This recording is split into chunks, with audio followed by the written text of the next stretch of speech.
So tell us about your high school back home and also about your sports experience there and growing up. I go to school in South Africa at an institution called the African Leadership Academy, and excuse me, I was going to school in Senegal before, and they asked me to apply to go to the African Leadership Academy, and I did. They selected me, and basically they're trying to form us to become future leaders of Africa, and my sports experience has been awesome. I play a lot of sports there. I play basketball, I play frisbee, I was in the volleyball team, play soccer sometimes. I learned ping pong and tennis, and I really enjoy my time up there. Do you have a favorite sport? Yeah, basketball is my favorite sport. Basketball, okay.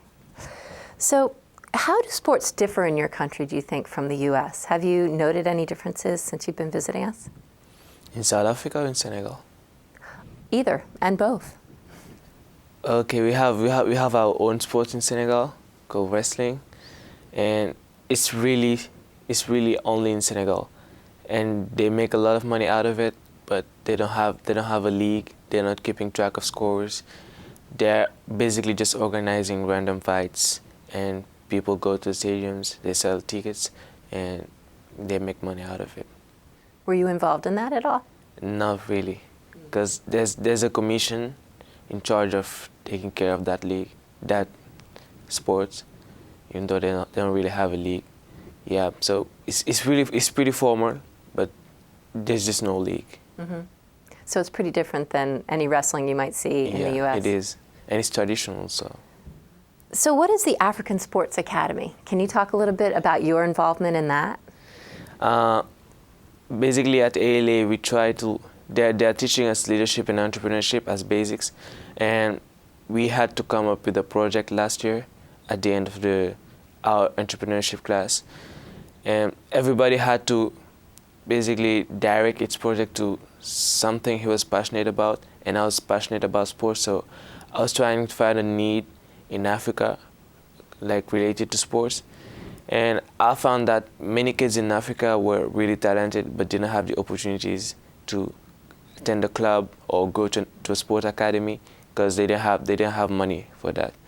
So with a group of 4 other people, at the beginning it was my idea, and they had their own ideas in the sports industry, but we've been told by our leadership teachers, because we didn't know about other ideas. We've been told that we had pretty much the same idea, so we could merge, we could become a team.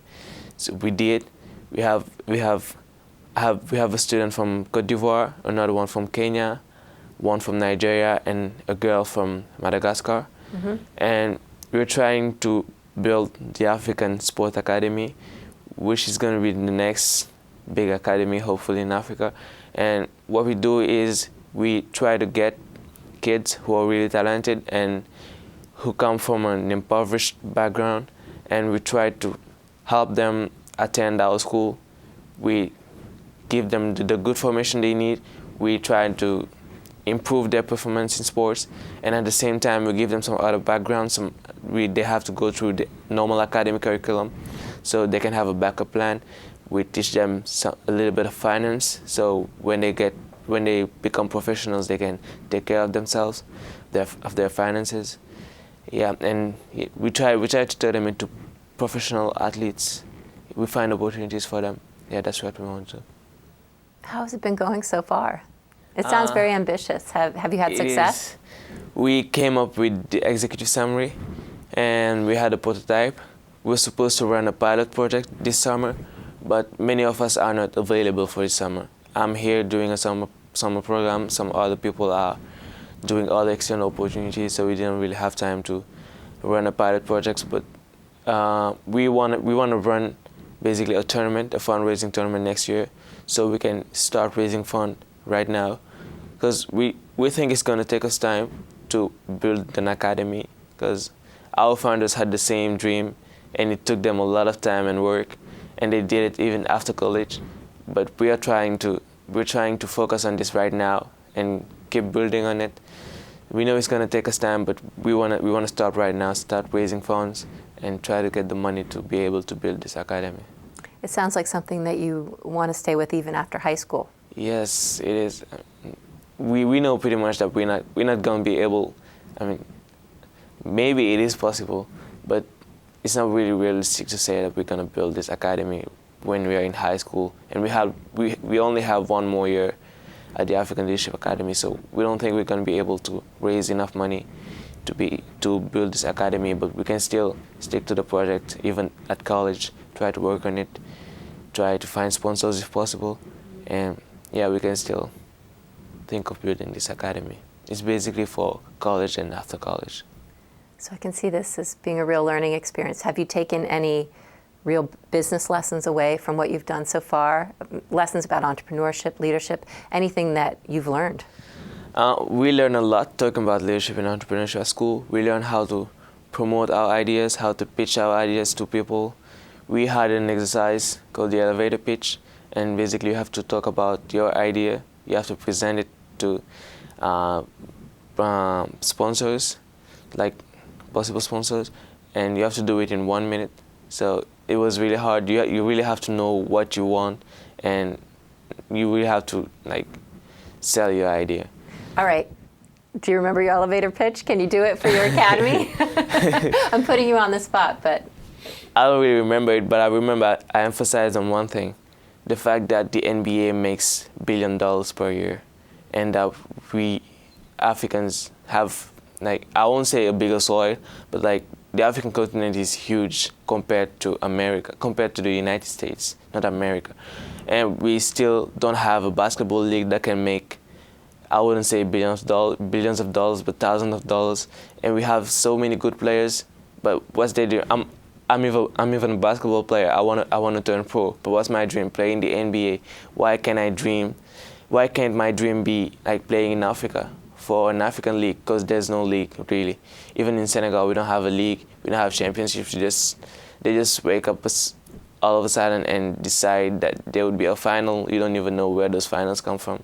Yeah, and that's basically what we don't want to see. We want to have leagues in Africa. And if you look at the EPL, fans are so engaged, and they basically give out their money to get like jerseys, scarves, and they're passionate about what they're doing. We can have that in Africa, but we don't have. I wouldn't say governments are not really focusing on sports, but then not much attention is being given to sports so far. So we want to do it instead of trying to rely on the governments to do it for us. Great, great. Does any particular sports star, past or present, inspire you? There are actually many of them, but I would say Michael Jordan is really inspiring because he started from nothing, and he was not a really good basketball player. His brother was much better than him, but he had that determination, and he knew he was going to be better. He was going to beat his brother one day, and even when he did, he just kept going, and he wanted to be the best. Yeah, and he achieved it. And I think that's what we have to do. We have to be passionate about what we're doing. We have to have that determination. And, it never ends. The road never ends. Because he's still owning the Charlotte Bobcats. So why would we stop right now? That's basically the same concept with our academy. Why would we just decide not to do it? There's really no reason for us not to do it. It's going to be profitable in many ways. So we're not losing anything in doing this, and we're helping other people as well. So why can't we just do it? Excellent. Well, thank you very much for joining us today. You're welcome.